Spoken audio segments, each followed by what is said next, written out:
الحمد لله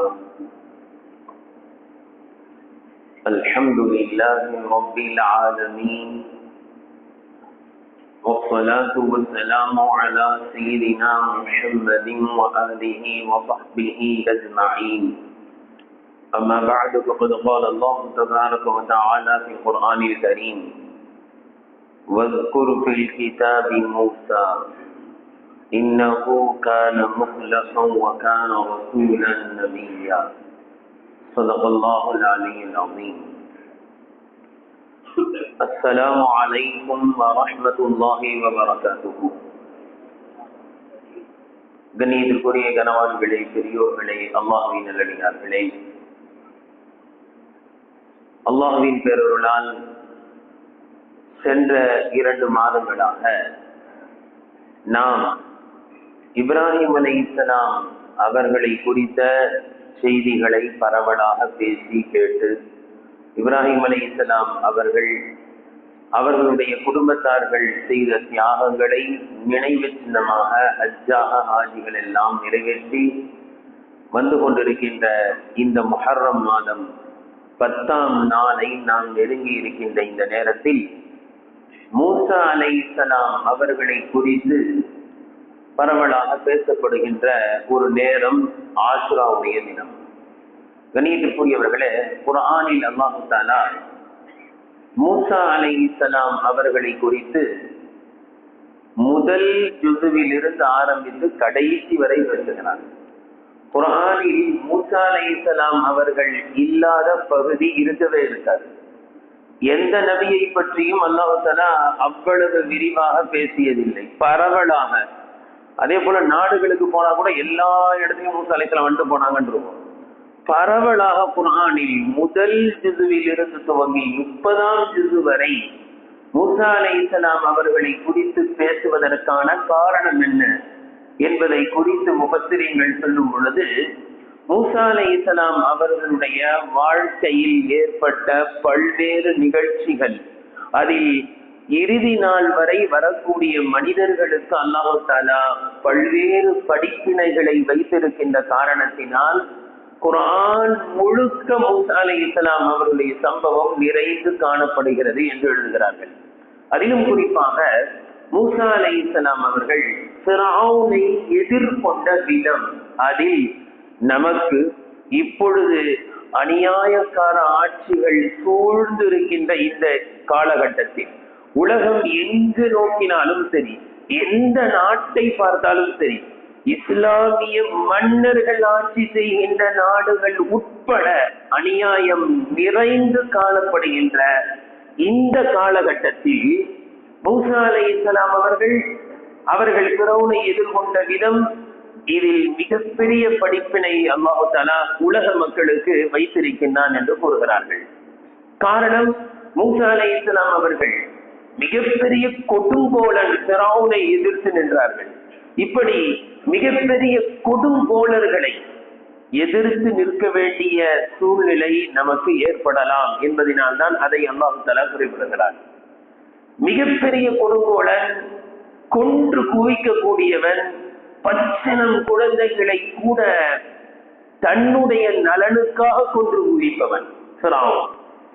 இப்படிப்பட்ட கொடுங்கோலர்கள், அரக்கர்கள், இரத்த வெறி பிடித்தவர்கள், மனிதர்களை அழித்து அதில் இன்பம் காணக்கூடிய மோசமான ஆட்சியாளர்கள் கூட எப்படி ஃபிரௌன் இருந்தானோ, இதே போன்று உங்களுடைய வாழ்நாளில் கூட இப்படிப்பட்ட மிக மோசமான ஆட்சியாளர்களை நீங்கள் பார்க்கலாம். அந்த நேரத்தில் எவ்வாறு நாம் நடந்து கொள்ள வேண்டும் என்ற மிகப்பெரிய படிப்பினை அல்லாஹ் தஆலா இங்கு வைத்திருக்கின்றார். கண்ணியத்திற்குரியவர்களே, சில சமயங்கள் இந்த ஆட்சியாளர்கள் தன்னிடத்தில் இருக்கக்கூடிய ஆட்சி, அதிகாரம், படை பலம், இராணுவ பலம், இதையெல்லாம் வைத்து என்ன நினைக்கின்றார்கள் என்றால், நான் அப்படின்றது வந்துடும். நான் நினைத்தால் அது நடக்கும், நான் என்ன ஆர்டர் போடணும் அது நடக்கும். அந்த ஊரை அழிக்கணும்னு நினைச்சா அழிச்சிடுவேன், அந்த நாடை அழிக்க வேண்டும் என்றால் அழித்து விடுவேன், இவர்களை எல்லாம் கொன்று குவிக்க வேண்டும் என்று நான் நாடினால் செய்து முடிப்பேன், அதற்கு யாரும் தடையாக நிற்க முடியாது என்று நினைக்கக்கூடிய இந்த ஆட்சியாளர்களுக்கு அல்லாஹ் தஆலா பாடம் புகட்டுகிறான். எந்த மூசா அலைஹிஸ்ஸலாம் அவர்களை அழிப்பதற்காக, அந்த குழந்தை பிறந்தவுடன் கொள்ள வேண்டும் என்பதற்காக பச்சை பிள்ளைகளை எல்லாம் கொன்று குவித்தானோ, அல்லாஹ் தஆலா குர்ஆன்ல சொல்லுவான், பலாஉம் முபீன். இதுல மிகப்பெரிய சோதனை பனி இஸ்ரவேலர்களுக்கு இருந்தது. கொஞ்சம் நினைச்சு பாருங்க, பச்சை குழந்தை, ஆண் குழந்தை பிறந்தா உடனே அறுத்துருவாங்க. என்ன, அதை பெற்றெடுத்த அந்த தாய் தந்தையர்களுடைய மனசு என்ன பாடுபட்டிருக்கும், அந்த தாய்மார்களுடைய உள்ளம் என்ன பாடுபட்டிருக்கும் அந்த பிறவுடைய காலத்துல. இப்படிப்பட்ட நிலைகளை எல்லாம் நீங்களும் சந்திக்கலாம்.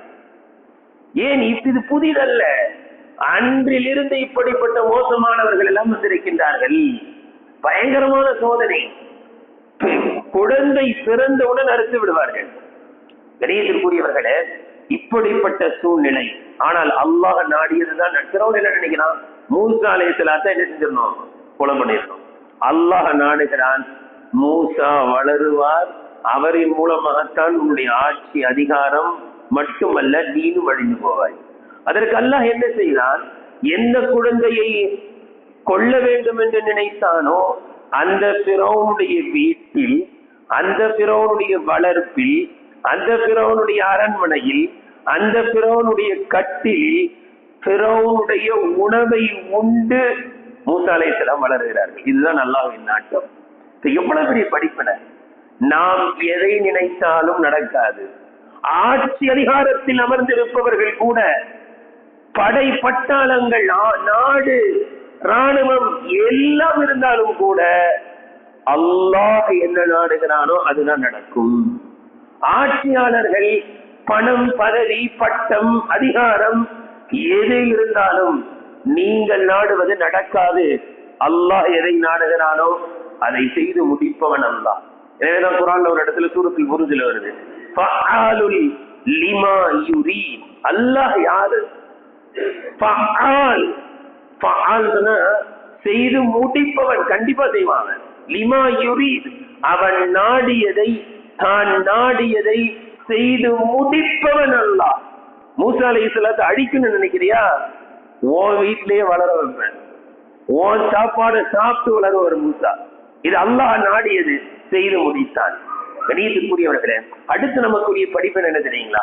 மூசா அலைஹிஸ்ஸலாம் வளர்ந்து ஆளாகி நபியாக ஆகி ஃபிரௌனுக்கு முன்னால் சென்று நிற்கிறார்கள். சென்று நின்றால் நீங்கள் நபி என்பதற்கு என்ன அத்தாட்சி? குர்ஆன்ல வருது, அல்லாஹ் தஆலா மூசா அலைஹிஸ்ஸலாம் அவர்களுக்கு வலகத் ஆதைனா மூசா 9 ஆயாத்தின் பையினாத், தெள்ளத் தெளிவான 9 அத்தாட்சிகளை ஃபிரௌனுக்கு காட்டினான். நாம என்ன நினைக்கிறோம், பொதுவா இந்த கொடுங்கோலன் மன்னர்களை எல்லாம் அல்லாஹ் உடனே அழிச்சிடணும் அப்படின்னு நாம நினைக்கிறோம். நமக்கு நம்முடைய கண்ணுக்கு முன்னால அவங்க எல்லாம் அழியணும்னு நினைக்கிறோம். அல்லாஹ் அழிச்சு காமிப்பான், உடனடியாக அல்ல. குர்ஆன்ல அழகா ஒரு இடத்துல சொல்றோம், ஃபிரௌன் அல்லாஹ் அழிச்சதை பத்தி சொல்லுவான். وَإِذْ فَرَقْنَا بِكُمُ الْبَحْرَ فَأَنْجَيْنَاكُمْ مِنْ آلِ فِرْعَوْنَ يَسُومُونَكُمْ سُوءَ الْعَذَابِ يُذَبِّحُونَ أَبْنَاءَكُمْ وَيَسْتَحْيُونَ نِسَاءَكُمْ وَفِي ذَلِكُمْ بَلَاءٌ مِنْ رَبِّكُمْ عَظِيمٌ وَإِذْ فَرَقْنَا بِكُمُ الْبَحْرَ என்று துவங்கக்கூடிய அந்த வசனத்தின் இறுதியில் சொல்வான், وَأَنْتُمْ تَنْظُرُونَ, நீங்கள் பார்க்க ஃபிரௌனை அழித்தோம் என்று சொல்வான். அதாவது கண்ணுல காட்டினான் அல்லாஹ். இந்த அன்தும் தந்துரூன் என்ற வார்த்தை, நீங்கள் பார்க்க பார்க்க ஃபிரௌன் மூழ்கி அழிந்தான் அல்லவா என்று கூறுகிறான்.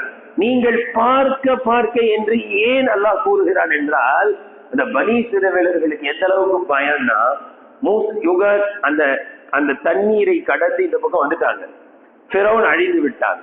இப்போ மூசா அலைஹிஸ்ஸலாம் ஃபிரௌன் மௌத்தா போயிட்டான்னு சொன்னா கூட என்ன செய்ய மாட்டாங்களா இவங்க பயத்துல, அவனா சாவான், அவன் சாவ மாட்டான், அவன் உயிரோட தான் இருப்பான் அப்படின்னு நினைப்பாங்களாம். அதனால அல்லாஹ் என்ன செஞ்சா, கண் எதிரே ஃபிரௌன் மூழ்கி தத்தளித்து செத்து போவதை அல்லாஹ் கண் கூடாக பார்க்க வைத்தார். பார்க்க வைப்பான். ஆனால் நாம் அவசரப்படக்கூடாது, கொஞ்சம் பொறுமையா இருக்கணும். எத்தனை அத்தாட்சிகள் தெரியுமா? 9 அத்தாட்சிகள், 9 அவகாசத்தை கொடுத்தான் என்று சொல்லலாம். முதல் அத்தாட்சி, மூசா அலைஹிஸ்ஸலாம் போய் நிக்கிறாங்க. ஒரு சின்ன ரொம்ப ஏழ்மை நிலை மூசா அலைஹிஸ்ஸலாம், அது சிம்மாசனத்துல உட்கார்ந்துகிட்டு இருக்கான். ஆனால் கரத்தில் ஒரு குச்சி, போய் நிக்கிறாங்க. என்ன அத்தாட்சின்னு கேக்குறாங்க. கையில இருக்க கொம்ப அப்படி போட்டாங்க, அவ்வளவுதான். ஆண் பாம்பாக வாயை பிளந்து கொண்டு மிகப்பெரிய பாம்பாக மாறி ஃபிரௌனை நோக்கி ஓடுகிறது. ஃபிரௌன் எந்த அளவுக்கு பயந்துட்டான்னா, பாம்பை கண்டால் சொல்லுங்க படையும் நடுங்கும். ஃபிரௌன் இருந்தா என்ன, யார் இருந்தா என்ன?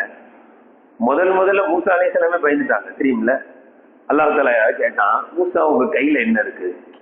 குச்சி இருக்குன்னு சொன்னா போதும்ல. ஆனா மூசா அலைஹிஸ்ஸலாமுக்கு அல்லாஹ் கிட்ட பேசக்கூடிய ஒரு வாய்ப்பு கிடைச்சதுனால அல்லாஹ் பேச ஆரம்பிச்சுட்டாலும் கொஞ்சம் நல்லா பேசுவாங்க. இந்த குச்சி வச்சு நான் என்ன செய்வேன், கிளைகளை தூப்பேன், குச்சி அப்படி வச்சு அதுல சாஞ்சிக்கிறேன், இதெல்லாம் நிறைய பேசினாங்க. ஓ அப்படியா, கொஞ்சம் கீழே போடுங்க. கீழே போட பாம்பாயிடுச்சு. மூசா அலைஹிஸ்ஸலாம் ஓடுறாங்க. யார் ஓடுறா? மூசா அலைஹிஸ்ஸலாம் ஓடுறாங்க பயந்து. அல்லாஹ் சொன்ன ஓடாதீங்க, லா தகப். மூசா அலைஹிஸ்ஸலாத்தை பார்த்து அல்லாஹ் இப்படி சொல்ல வேண்டிய நிர்பந்தம் ஏற்பட்டது. மூசாவே பயப்பட வேண்டாம்னு அல்லாஹ் சொன்னான். அப்படின்னு என்ன அர்த்தம்? மூசா அலைஹிஸ்ஸலாம் பயந்தாங்க பாம்பை பார்த்து. இன்னொரு கொஞ்சம் பாம்பை மாறி இருந்துச்சு. மூசா அலைஹிஸ்ஸலாம் ஓடுறாங்க. சொன்னாங்க ஓடாதீங்க, வாங்க பயப்படாதீங்க, புடிங்க. எங்க பிடிச்சாங்க? வாயதான் பிடிச்சாங்க. அதான் அப்படி மாறி அது குச்சாவது இப்படி வளைஞ்சிருக்கும்ல பிடிக்கிற இடத்துல, அதுதான் தலை. அதை பிடிச்சாங்க, திருப்பி குச்சாயிருச்சு. இத கொண்டு போய் ஃபிரௌன்ட்ட போட்டா சிம்மாசனத்திலிருந்து பாம்பை பார்த்த எகிரி குதிச்சு உளுந்து கீழே ஓடுறான். ஃபிரௌனுக்கு சிறுநீர் வந்து விட்டது என்பதாக வரலாறில் எழுதுகிறார்கள். பயந்துட்டான். பயந்து ஓடின ஃபிரௌனை மூசா அலைஹிஸ்ஸலாம் கூப்பிடுறாங்க, வாங்க, கையை காட்டி கூப்பிடுறாங்க. கை பளிச்சுன்னு வெள்ளையா இருக்கு. இது ஒரு அத்தாட்சி. ரெண்டாவது அத்தாட்சி, பாம்பை பார்த்து பயந்த ஃபிரௌனுக்கு ஒரு மன நிம்மதி, பிரகாசமா இருக்கு, சரி அப்படின்னு கிட்ட வரான். இது ரெண்டாம் அத்தாட்சி. கை யாருக்காவது சட்டை பைக்குள்ள விட்டுட்டு எடுத்தா பிரகாசமா இருக்குமா? மூசா அலைஹிஸ்ஸலாத்துடைய கை அப்படியே மின்னும், ஸ்டார் மாதிரி விளைவிலிருந்து மின்னும். இது இரண்டாம் அத்தாட்சியாக அல்லாஹ் தஆலா ஃபிரௌனுக்கு அல்லாஹ் தஆலா கொடுத்தான். மூன்றாவது, இது ரெண்டு பார்த்து கூட ஏற்றுக்கொண்டு இருக்க வேண்டும் அல்லவா? மாறாக என்ன செஞ்சான்? பாம்பா, நான் கொஞ்சம் பேர் என்ன செய்யறேன், கொஞ்சம் பேரை கூட்டு வரேன், அவங்களும் பாம்பு கையில போடுவாங்க, பாம்பா மாறும். அதே என்னடா மூசா அலைஹிஸ்ஸலாம் பாம்பா, அந்த பாம்பெல்லாம் முழுங்கிருக்கு. முழுங்கினா இந்த பாம்பாக மாற்றிய சூனியக்காரர்கள் எல்லாம் அல்லாஹ்வுக்கு சஜ்தாவில் விழுந்து விட்டார்கள். அவங்க சொல்லிட்டாங்க, நாங்க அல்லாஹ்வை நம்பி விட்டோம். இப்போவாது புத்தி வரணுமா இல்லையா? வரல. அல்லாஹ் தஆலா அடுத்தபடியாக மூன்றாம் அத்தாட்சியாக அல்லாஹ் தஆலா ஃபிரௌனுக்கு 7 ஆண்டு பஞ்சாண்டு, தொடர்ந்து 7 ஆண்டு வறட்சி, மழையே பெய்யல ஆட்சியில. நான் தான் ரப்புக்கும் ஆளான்றா, மழையை காணும். என்னமோ ரப்புன்றீங்களே, மழையை பெய்ய வைங்கள, கொஞ்சம் விவசாயம் செய்யலாம்னா 7 ஆண்டு தொடர்ந்து வறட்சி, மழையே இல்லை. கணியத்திற்குரியவர்களே, மிகவும் திண்டாட்டம். மூசா அலைஹிஸ்ஸலாம் அவரிடத்திலே வந்து மழைக்காக வேண்டி வேண்டுகிறார்கள். கிபுத்தி இனம், இந்த ஃபிரௌனுடைய இனம் இருக்கு, அதுக்கு பேர் கிபுத்தி. மழைக்காக வேண்டி துவா செய்யுங்கள் என்று வந்து நிற்கிறார்கள். மூசா அலைஹிஸ்ஸலாம் அவர்கள் துவா செய்த பிறகு மழை பெய்கிறது. இந்த 7 ஆண்டுல வறட்சியை பற்றி அல்லாஹ் சொல்கிறான், வனகஸிம் மினஸ் ஸமராத், தானியங்களும் கிடையாது, பழங்களும் கிடையாது. ஒரு பேரித்த மரத்தில் ஒரே ஒரு பேரிச்சம்பழம் இருக்கும். பேரிச்ச மரத்தை பார்த்தா எப்படி இருக்கும்? சுத்தி கொலை கொலையாக இருக்கும். ஒவ்வொரு கொலையிலும் அவ்வளவு பேரிச்சம்பழம் இருக்கும். ஆனா ஒரு மரத்துல ஒரு பேரிச்சம்பழம் தான் இருக்கும், அவ்வளவுதான். இப்படி இருந்தது. அல்லாஹ் தஆலா மழையை கொடுத்து விவசாயத்தை கொஞ்சம் கொடுத்தான். உடனே என்ன பண்ண பாருங்க, மாறிட்டான். அல்லாஹ் தஆலா அந்த மழையை வெள்ளமாக்கிட்டான். என்ன ஆயிடுச்சு? நல்ல மழை பெய்ய ஆரம்பிச்சு. கொஞ்ச நாள்ல வெள்ளம், எங்கு பார்த்தாலும் தண்ணீர், எங்க பார்த்தாலும் தண்ணீர். மழை பெஞ்சிச்சு, விவசாயம் செஞ்சோம் அப்படின்னு பார்த்தா இப்போ நம்பணும்ல, அல்லாஹ்வை நம்பல. மழை பெஞ்சிட்டே இருந்துச்சு, தூஃபான். அல்லாஹ் சொல்றான், வெள்ளை பெருக்காக மாறியது. ஆனா இதுல ஆச்சரியம் என்னன்னா, மூசா அலைஹிஸ்ஸலாம் அவனும் அந்த கிப்தி இனமும் இருக்கக்கூடிய இடம் மேட்டு பகுதி. பனி இஸ்ரவேலர்களை தங்க வச்சிருக்கிறது, மூசா அலைஹிஸ்ஸலாம் தங்கி இருக்கிறது பள்ளமான பகுதி. அது மேட்டுல நல்ல இடத்துல இருக்கான். இப்ப கூட நீங்க போய் பாத்தீங்கன்னா இந்த பலஸ்தீனத்தை சுத்தி முஸ்லீம்கள் இருக்க பகுதியெல்லாம் சாதாரணமா இருக்கும். அந்த யூதர்கள் இருக்கக்கூடிய பகுதி நல்ல இடமா இருக்கும், மேடா இருக்கும். இவன் இருக்கிற இடம் மேடான பகுதி, நல்ல பகுதி, ரோடு நல்லா இருக்கு, எல்லாமே நல்லா இருக்கு. அங்க தண்ணி நிக்குது. பள்ளத்துல இருக்க பனி இஸ்ரவேலர்களுக்கு எந்த வெள்ளமும் வரல. பார்த்தா இது உண்மையிலேயே ஏதோ ஒரு அத்தாட்சி தான் இது அப்படின்னு. படுக்க இடம் இல்ல, உட்கார இடம் இல்ல, எல்லா இடமும் தண்ணி. இப்ப மூசா அலைஹிஸ்ஸலாத்துக்கு போய் சரண்டர். அல்லாஹ் குர்ஆன்ல சொல்றான், வலம்மா வகா அலைஹிம் ரிஜ்ஸு காலு யா மூஸா தஅனா ரப்பக பிமா அஹித இந்தக். எப்ப சோதனை வந்தாலும் மூசா அலைஹிஸ்ஸலாத்துக்கு இப்பாங்க, கொஞ்சம் துஆ செய்யுங்க இதெல்லாம் போட்டோம் அப்படின்னு. நம்ம அப்படித்தானே, அல்லாஹ்வை நம்ப மாட்டேன், நம்ம பிரச்சனை ஏதாவது வந்தா அப்ப மட்டும் ஓடி வந்து துஆ செய்வோம். பிரச்சனை தாங்க முடியலன்னா வந்து துஆ செய்ய சொல்லுவாங்க. அல்லாஹ் எவ்வளவு இறக்கம் உள்ளவங்க பாருங்க. மூசா அலைஹிஸ்ஸலாம் துஆ செய்வாங்க, நபி எவ்வளவு இறக்கம் உள்ளவங்க, துஆ செஞ்ச உடனே அது அப்படியே போயிடும். வந்த வெள்ளம் அப்படியே வற்றி விட்டது. அப்படியே வற்றின உடல் என்ன ஆயிடுச்சுன்னா அந்த இடங்கள்லாம் நல்லா பசுமை ஆயிடுச்சு. விவசாயம் செய்யறதுக்கு இன்னும் வசதியா போச்சு. ஆனா வெள்ளம் வந்தது நல்லது, நாங்க ஏதோ தப்பா நினைச்சிட்டோம். இப்ப பாருங்க நல்ல விவசாயம் இன்னும் வருது. அல்லாஹ் தஆலா அடுத்து என்ன செஞ்சா, ஜராத் வெட்டுக்கிளிகளை அனுப்பினான். வெட்டுக்கிளியை பத்தி சொல்றாங்க. இப்ப இருக்க வெட்டுக்கிளி எடுத்து பார்த்தா கூட இது இருக்கும் அப்படியே. ஆலை சுரைக அவர்கள் சொல்கிறார்கள், வெட்டுக்கிளி எவ்வளவு வலிமை மிக்க அப்படின்னு சொன்னா, வலிமை மிக்க 7 பிராணிகளுடைய உடல் அமைப்பு அந்த வெட்டுக்கிளியில இருக்குன்றாங்க. அதனுடைய தலை குதிரையை போன்றிருக்கும், அதனுடைய கழுத்து காளை மாட்டின் கழுத்தை போன்றிருக்கும், அதனுடைய மார்பு சிங்கத்தின் மார்பு அல்லாஹ் கொடுத்திருக்கான், அதனுடைய இறக்கை கழுகின் இறக்கையை போன்றது, அதனுடைய கால்கள் ஒட்டகத்தின் காலை போன்றது, அதனுடைய வால் பாம்பின் வாளை போன்றது, வயிறு தேளுடைய வயிறை போன்று இருக்கும். இப்படிதான் அல்லாஹ் படத்திருக்கான் வெட்டுக்கிளி. இந்த வெட்டுக்கிளி என்ன செஞ்சு விவசாயமா செஞ்சீங்க, விவசாய அந்த பூமியில போய் அந்த பயிர்களை உட்காந்து எல்லாத்தையும் கடிச்சு கடிச்சு கடிச்சு கடிச்சு காலி பண்ணி, எந்த அளவுக்கு சொன்னா மரக்கட்டை செடி எங்க பார்த்தாலும் அழிச்சிடும். வீடு கட்டி இருந்த ஜன்னல்கள் கதவுகள் வாசக்கால் அனைத்தையும் கடித்து உடுக்கி எடுத்து விட்டது. இப்ப மீண்டும் வந்தார்கள், மூசா அலைஹிஸ்ஸலாம் மன்னிச்சிருங்க, துஆ செய்யுங்க, இதெல்லாம் அல்லாஹ் போகணும். மூசா அலைஹிஸ்ஸலாம் துஆ செஞ்சவனே வெட்டி போயிடுச்சு. போன பிறகு இந்த மீதி செடியில இருக்கிற தானியத்தெல்லாம் சூடடிப்பதுன்னு சொல்லுவாங்க, அடிச்சு கிடிச்சு எடுத்து பார்த்தா நிறைய தான் இருக்கு. உடனே மறுத்து வெல்ட்டி அடிக்கிறதுல ஒன்னா நம்பர், உடனே அல்லாஹ் மறுக்க ஆரம்பிச்சாங்க. அதெல்லாம் நாங்க ஏத்துக்கிற முடியாது. உடனே உடனே அல்லாஹ் தஆலா என்ன செஞ்சான், இருக்கிற தானியத்துல உங்களுக்கு பெரிய நம்பிக்கை, அல்லாஹ் மறுக்கிறீங்களா அப்படின்னு அந்த தானியத்தை அரித்து தின்னக்கூடிய பேன் இருக்கும்ல, பேன் மாதிரி ஒரு பூச்சி இருக்கும். அந்த பூச்சி வந்து தானியங்களை அரிச்சிடும். எங்க பார்த்தாலும் அந்த தானியத்துல அந்த பூச்சி வர ஆரம்பிச்சு. ஒரு நிகழ்ச்சி நினைவுக்கு வருகிறது.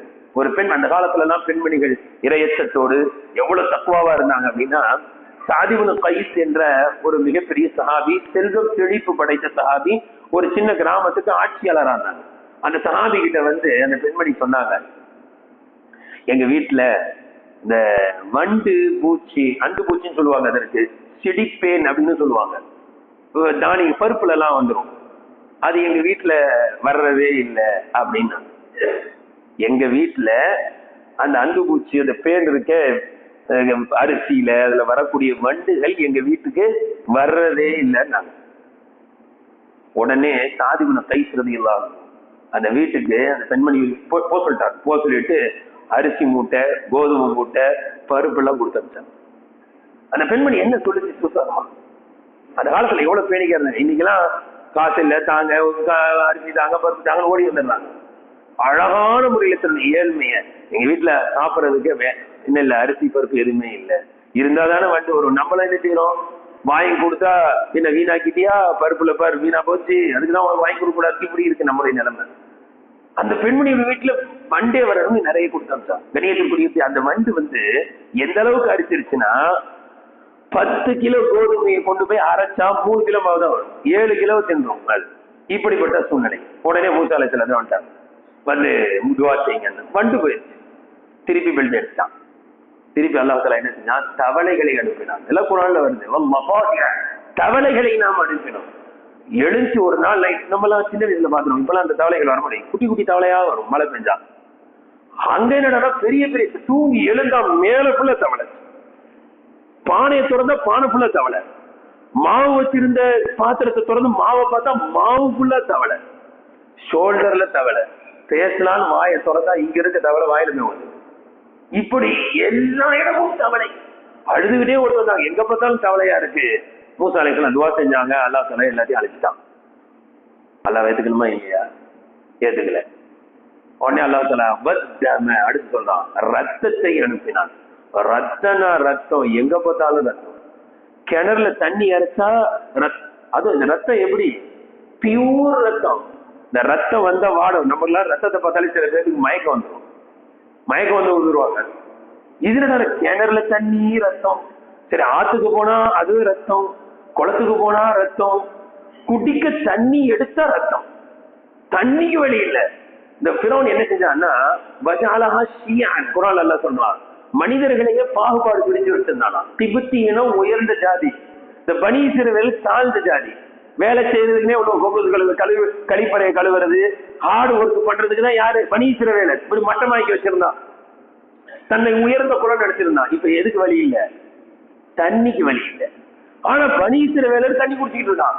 தண்ணி தாங்க முடியாம அவங்க கிட்ட போய் அவங்க டம்ளரை தொட மாட்டான். இப்ப என்ன கொஞ்சம் தண்ணி தாங்கன்றான். அவங்க தண்ணி குடிக்கிறாங்க. அந்த தண்ணியை இவங்க கிட்ட கொடுத்தா அந்த கிளாஸ வாங்கி இப்படின்னு ரத்தம் போயிடுது. இது எந்த அளவுக்கு நிலவ போயிடுச்சுன்னா, நீ குடிச்சுக்கிட்டே இரு, அதே வாயில அதே கிளாஸ்ல நானும் வாய வச்சு குடிக்கிறேன். சில சமயம் அந்த ஜூஸ 2 ஸ்டாப் போட்டு குடிவாங்கல்ல, அந்த கதையா ஒரு ஸ்டா நீ போட்டு ஒரு ஸ்டா உறிஞ்ச அதே வாயில தண்ணி போது இவன் வாயில ரத்தம் போகுது. இப்போ அதை திருந்தணும்ல, துவா செய்யுங்க திருந்திடணும்னு சொன்னானே தவிர துவா செஞ்சு திருந்தல. அல்லாஹ் தஆலா இதற்கு பிறகுதான் என்ன செஞ்சான்? ஃபிரௌனுக்கு அழிவை கொடுத்தான். கண்ணியத்திற்குரியவர்களை, இதே பொறுமை நமக்கும் வேண்டும். இவ்வளவு நம்ம என்ன நினைக்கிறோம்? உடனே அவன் செத்துடணும், அந்த மண்ணன் செத்துடணும், இவன் மண்ணன் செத்துடணும், இப்படி வாட்ஸ்அப்பை பார்த்து உலக செய்தி உலக அரசியல பேசிக்கிட்டே இருக்கவே தவிர நாம் அல்லாஹ்வோடு எந்த அளவுக்கு நெருங்கணும். மூசா அலைஹிஸ்ஸலாம் அவர்கள் ஒரு கட்டத்தில் இந்த 9 அத்தாட்சிகளை காட்டிய பிறகும் ஃபிரௌன் ஏற்றுக் கொள்ளவில்லை. அனரப்புகுமுல் ஆலா, நான் தான் உயர்ந்த இறைவன் என்று சொல்லிக் கொள்கிறேன். எவ்வளவு திமிர் இருக்கும்! இது எல்லாம் பார்த்து கூட, எல்லா அத்தாட்சிகளையும் பார்த்தும் கூட மறுப்பதில் ஸ்ட்ராங்கா இருக்கான். தன்னை அனரப்புகுமுல் ஆலான்னு சொல்லிக்கிட்டு இருக்கான். மூசா அலைஹிஸ்ஸலாத்தை அல்லாஹ் அனுப்புறான். என்ன சொல்லி? கூலாலஹு கௌலன் லையினன் லஅல்லஹு யததக்கரு அவ் யக்ஷா. மூசாவே, நீங்க ஃபிரௌன்ட்ட போய் பேசணும், ரொம்ப சாஃப்டா பேசணும், ஹார்டா பேசாதீங்கன்றான். எவ்வளவு இந்த ஆயத்துக்கு கீழே தஃப்சீர் ராஜில ஒரு வார்த்தை போடுறாங்க, அல்லாஹ் அக்பர். தன்னை அனரப்புகுமுல் ஆலா என்று சொன்னவன், குழந்தைகளை எல்லாம் கொன்று குவித்தவன், எவ்வளவு பெரிய அரக்கன்! அவங்கிட்ட கூட ரப்பு எவ்வளவு இறக்கம் உள்ளவனா இருக்கான். தன்னை ரப்புன்னு சொன்ன ஃபிரௌன்ட்ட எவ்வளவு இறக்கப்படுறான்ல. அப்ப அவனை ரப்புன்னு சொல்லி சஜ்தா செய்யற நம்ம மேல எவ்வளவு இறக்கம் உள்ளவனா இருப்பான் அப்படின்னு எழுதுறாங்க. அல்லாஹ் இறக்கம் உள்ளவன், ஃபிரௌனின் மீதும் இறக்கம் உள்ளவன். இஸ்லாமியர்களை அழிக்க வேண்டும் என்பவர்களுக்கும் அல்லாஹ் தான் ரப்பாக இருக்கிறான், அவர்களுக்கும் அல்லாஹ் தான் உணவளிக்கிறான். நாம நினைக்கிற மாதிரி கிடையாது, அழிச்சிடணும் அப்படிலாம் கிடையாது. அல்லாஹ் இவ்வளவு அக்கிரமம் பண்றானே அப்படின்னு நாம எப்படி இருக்கோம்? வெறும் அந்த நியூஸை மட்டும் பார்த்துக்கிட்டே இருக்கமே. நம்முடைய நேரங்கள் எப்படி கழியுது? நாம அல்லாஹ்வோட தொடர்பு வச்சுட்டோமா? நாம தஹஜ்ஜுக்கு எழும்ப ஆரம்பிச்சிட்டோமா? ஃபஜருக்கு எழும்ப ஆரம்பிச்சிட்டோமா? அல்லாஹ் கிட்ட உட்கார்ந்து துவா கேட்க மூசா அலைஹிஸ்ஸலாம் கையை தூக்குனா அல்லாஹ் பதில் கொடுத்தானே. நாம் அல்லாஹ்வோட எந்த அளவுக்கு நெருங்குறோம்? இப்ப இந்த 9 அத்தாட்சிகளையும் காட்டிய பிறகுதான் மூசா அலைஹிஸ்ஸலாம் சொல்றாங்க, ரப்பனா துமிஸ் அலா அம்வாலிஹிம் வஷ்துத் அலா குலூபிஹிம் ஃபலா யுமினு ஹத்தா யரவுல் அஸாபல் அலீம். ரப்பே, நோவினை தரும் வேதனை, கடுமையான இதெல்லாம் ஒண்ணு கிடையாது, கடுமையான வேதனையை பார்க்காதவரை அவர்கள் ஈமான் கொள்ளவே மாட்டார்கள், அவர்களை அழித்து விடு ரப்பே என்று துவா செய்து விட்டார்கள். கடைசியா அல்லாஹ் என்ன சொல்லிட்டு வந்துறீங்களா? கால கது உஜீபத் தாவத்துக்குமா. மூசா அலைஹிஸ்ஸலாம் துவா செய்யறாங்க, ஹாரூன் அலைஹிஸ்ஸலாம் ஆமீன் சொல்லிட்டாங்க. அல்லாஹ் பதில் சொல்லிட்டான், உங்கள் இருவருடைய துவாவை நாம் திட்டமாக ஏற்றுக்கொண்டோம். என்ன செஞ்சிடறோம்? ஃபிரௌனை நீங்க துவா செஞ்ச மாதிரி ஃபிரௌனை நாம் அழித்து விடுகிறோம் அல்லாஹ் சொல்லிட்டான். தஃசீர்ல எழுதுறாங்க, மூசா அலைஹிஸ்ஸலாம் எதிர்பார்த்துக்கிட்டே இருக்காங்க, அல்லாஹ் நான் துவாவை கபூல் செஞ்சுட்டேன்னு சொல்லிட்டானே, இன்னும் ஃபிரௌன் அழிஞ்ச மாதிரி காணுமே. எதிர்பார்க்கிறாங்க 50 ஆண்டு ஆயிடுச்சு, 50 ஆண்டு. பதில் வந்துருச்சு, உங்களுடைய துவா ஏற்றுக்கொள்ளப்பட்டது, அவனை அழிப்போம். 50 ஆண்டுகளுக்கு பிறகுதான் ஃபிரௌன் அழிக்கப்பட்டான். இன்னைக்கு நம்மளால 5 வருஷம் ஆட்சி தாங்க முடியல, 10 வருஷம் ஆட்சி தாங்க முடியல, 12 வருஷம் ஆட்சி தாங்க முடியலன்னு நினைச்சுட்டு இருக்கோம். அவன் பிறவுனுக்கு ஒன்று குவித்து 9 அத்தாட்சிகளை பார்த்து, ரப்பே இனி அவன் சரிபட்டு வரமாட்டான், திருந்த மாட்டான், நீ அழிச்சிரு ரப்பே என்று ஒரு நபியின் துவா. அல்லாஹ்வும் பதிலளித்தான், உங்கள் இருவருடைய துவாவை நான் ஏற்றுக்கொண்டேன் என்று சொன்ன பிறகு 50 ஆண்டுகள் அவகாசம் கொடுத்தான். அதற்கு பிறகுதான் பிறவன் அழிந்தான். அதைத்தான் ஆஷுராவுடைய தினமாக அன்றைய காலத்து யூதர்கள் ஃபிரௌன் அழிக்கப்பட்ட நாளில் மூசா அலைஹிஸ்ஸலாம் அவர்கள் அல்லாஹ்வுக்கு நன்றி செலுத்தும் முகமாக நோன்பு வைத்தார்கள். இதுல கூட எவ்வளவு பெரிய அழகான படிப்பு இருக்கு தெரியுங்களா? மூசா அலைஹிஸ்ஸலாம் துவா கேட்கிறாங்க, யா அல்லாஹ் இவன் சரிப்பட்டு வர மாட்டான், அழிச்சிரியா அல்லாஹ். அந்த துவாவை அல்லாஹ் கபூலாக்கி ஃபிரௌனை அழித்து அந்த பனி இஸ்ரவேலர்களுக்கு விடுதலை கொடுத்தான். உடனே அல்ஹம்துலில்லாஹ் அல்லாஹ் மறந்தாங்களா? மறக்கல. இதுதான் நம்ம கிட்ட இருக்கக்கூடிய பலகீனம். நாம அல்லாஹ் கிட்ட ஏதாவது கேட்போம், கிடைக்கிற வரைக்கும் 2 ரக்காத் தொழுவோம், சதகா பண்ணுவோம், எல்லாம் பண்ணுவோம். கிடைச்சிருச்சுன்னா அல்லாஹ் மறந்துடுவோம். இந்த தன்மை இருக்கக்கூடாதுன்றாங்க. ஃபிரௌனை அல்லாஹ் அழிச்சான்ல, அழிச்ச பிறகு மூசா அலைஹிஸ்ஸலாம் அப்படியே விட்டாங்களா? அப்படின்னா இல்ல. ஆஷுராவுடைய அந்த 10ஆம் நாள் நோன்பு வைக்கிறாங்க, வருஷம் வரிச்சு அந்த ஃபிரௌனை அழிச்ச நாள்ல அல்லாஹ்வுக்கு நன்றி செலுத்துகிறார்கள். இந்த நன்றி செலுத்துகின்ற பக்குவம் கூட நம்மிடத்தில் வர வேண்டும். அதுதான் ஆஷுரா நமக்கு கொடுக்கக்கூடிய அழகான படிப்பினை. எனவே நாளை மறுநாள் நமக்கெல்லாம் அந்த சம்பவம் தெரியும். நாம் 2 நாள் நோன்பு வைப்போம். அன்றைய காலத்து யூதர்கள் 1 நாள் நோன்பு வைத்தார்கள். நாம் யூதர்களுக்கு எந்த அளவிற்கு மாறு செய்ய வேண்டும் என்றால், நல்ல காரியத்தில் கூட நாமும் அதை செய்ய வேண்டும் என்றிருந்தாலும் கூட அதுல கூட ஒண்ணு எக்ஸ்ட்ரா செய்வோம். 2 நாள் நோன்பு வைப்போம். நோன்பு நல்ல காரியம், அல்லாஹ்வுக்கு நன்றி செலுத்துவது, அதில் கூட யூதர்களுக்கு ஒப்பாகிக்கும் விடக்கூடாது. ஒரு ஹதீஸ்ல வருது, நினைவுக்கு வருகின்ற காரணத்தினால் சொல்கிறேன். ரசூலுல்லாஹ் சொல்றாங்க, ஒரு முஸ்லீம் இன்னொரு முஸ்லீமை பார்த்தா சலாம் சொல்லுங்கன்றாங்க. அந்த ஹதீஸ்ல வருது, நீங்க என்ன செய்யாதீங்க, டாட்டா பை பை சீயோன்னு இப்படி பண்ணாதீங்க. இப்ப பாருங்க, இதுல என்னங்க, கையை அசைக்கிறது, விரலை அசைக்கிறது. ரசூலுல்லாஹ் அதே ஹதீஸ்ல சொல்றாங்க, உங்களுடைய கப்பு இந்த மணிக்கட்டை அசைக்காதீர்கள், இப்படி டாட்டா சொல்லாதீங்க. சில பேர் இப்படின்றான், விரலை அசைக்காதீர்கள். அப்பவே 1400 வருஷம் சொல்லிட்டாங்க. இதுல கூட சொல்லிட்டு சொல்றாங்க, இது கிறிஸ்துவர்கள் யூதர்களுடைய வழமை. விரலை அசைக்கிறதுல கூட பின்பற்ற கூடாதுன்னா, நம்முடைய உடல், அங்க அவயங்கள், நம்முடைய உடை, நம்முடைய இருப்பிடம், நாம சாப்பிடக்கூடிய முறை, நின்றுகிட்டே சாப்பிட ஆரம்பிச்சாங்க நிறைய பேர். பஃபே சிஸ்டம், இதுல எல்லாம் நாம எப்படி இருக்கணும்? முழுக்க சுன்னத்தை பின்பற்றக்கூடியவர்களாக இருக்க வேண்டும் என்ற படிப்பினைகள் எல்லாம் இது ஆஷுராவுடைய நோன்பில் இருக்கிறது. எனவே இந்த சனி ஞாயிறு, நாளை மறுநாள் இன்ஷா அல்லாஹ் 2 தினங்கள் நோன்பு வைக்க வேண்டும். இந்த ஆஷுராவுடைய நோன்பின் சிறப்பை குறித்து அல்லாஹ்வின் தூதர் ஸல்லல்லாஹு அலைஹி வஸல்லம் அவர்கள் கூறினார்கள். முஸ்லிம் ஷரீஃபில் வருகிறது, யுகஃபிரு ஸனத்தல் மாதியா, ஒரு வருடம் சென்ற ஒரு ஆண்டின் பாவத்தை அல்லாஹ் மன்னிக்கிறான். அல்லாஹ் எவ்வளவு இறக்கம் உள்ளவன் பாருங்க. ஒரு நோன்பு வச்சா அல்லாஹ் எவ்வளவு சந்தோஷமாயிடுறான், அல்லாஹ் நம்ம மேல எவ்வளவு முகப்பத்தாயிடுறான்னா, நாம ஒரு வருஷம் செஞ்ச பாவத்தை அப்படி கண்டுக்காம விட்டுடலாம். நமக்கு யார் மேலேயாவது பாசம் அதிகரிச்சிருச்சுன்னு வைங்களேன், அப்ப அவங்க செய்யற தவறுகள் பெருசா தெரியாது. யார் மேலேயாவது கோவம் வந்துருச்சுன்னு வைங்க, சின்ன தப்புகள் பெருசாகி அப்படியே ஒரு வார்த்தை சொல்லிட்டா பெரிய கோவம். ஏன் வருதுன்னா, இந்த பாசம் இல்லைன்னா இந்த சின்ன தப்பு கூட பெருசா தெரியும். கல்யாணம் முடிஞ்ச புதுசுல மனைவி எவ்வளவு தப்பு செஞ்சாலும் விட்டுரும். ஏன்? பாசம் உச்சகட்டத்துல இருக்கு. அந்த ஹதீஸ் இப்படிதான் விளக்கம் தராங்க. ஒரு நோம்புக்கு அல்லாஹ் ஒரு வருஷம் பாவத்தை மன்னிச்சிடறானா? ஆமா. ஒரு நாள் நோம்பு வச்சா அல்லாஹ்வுக்கு எவ்வளவு பாசம் அப்படின்னா, ஒரு வருஷம் செஞ்ச பாவத்தை அல்லாஹ் மன்னிச்சிடறான் இன்ஷா அல்லாஹ். எனவே ஞாயிற்றுக்கிழமை ஆஷுராவுடைய தினத்தில் நோன்பு வைக்க வேண்டும். இதே போன்ற ஒரு ஹதீஸில் வருகின்றது, ஆஷுராவுடைய தினத்தில் யார் தன்னுடைய குடும்பத்தார்களுக்கு விசாலமாக செலவு செய்கிறார்களோ அல்லாஹு தஆலா வருகின்ற ஒரு ஆண்டு வரை இன்ஷா அல்லாஹ் விசாலமாக ஆக்கி தருவான். சுஃபியான் இப்னு உவைனா, சுஃபியான் இப்னு சௌரி ரஹ்மத்துல்லாஹி அலைஹி போன்ற பெரும் மார்க்க அறிஞர்கள், ஹதீஸுடைய விரிவுரையாளர்கள் சொல்கிறார்கள், இந்த ஹதீஸின்படி செயல்பட்டு இருக்கின்றோம். 50 ஆண்டு வரைக்கும் நாங்க இதை பார்த்திருக்கோம். அல்லாஹ் தஆலா அப்படியே பரக்கத்தை எங்களுக்கு தந்திருக்கான், அனுபவித்து நாங்கள் பார்த்திருக்கிறோம் என்று சொல்கிறார்கள். ஆஷுராவுடைய நோன்பிற்கு சஹாபாக்கள் கொடுத்த முக்கியத்துவம் புகாரியில் வருகிறது. நஹ்னு நுஸப்பி முஸ்லியானா, சின்ன சின்ன குழந்தைங்க நோம்பே வைக்க முடியாது, அவங்களுக்கு கூட ஒரு நோம்பு வைக்க வைப்போம். பசிக்குதுமா அப்படின்னா ஏதாவது ஒரு விளையாட்டு பொருளை கொடுத்து அப்படியே சமாளிச்சு நோம்பு திறக்கிற வரைக்கும் அவங்கள நோம்பாவே வச்சிருவோம் என்றெல்லாம் கூறுகின்ற செய்திகள் புகாரியில் வருகின்றது. எனவே குடும்பத்தில் அனைவர்களும் நோன்பு வைப்பது, சிறு பிள்ளைகளையும் நோன்பு வைக்க வைப்பது அல்லாஹு தஆலா அமல் செய்கின்ற தௌஃபீகை நம் அனைவர்களுக்கும் அல்லாஹ் வழங்குவானாக. வ ஆகிரு தஅவானா அல்ஹம்துலில்லாஹி ரப்பில் ஆலமீன்.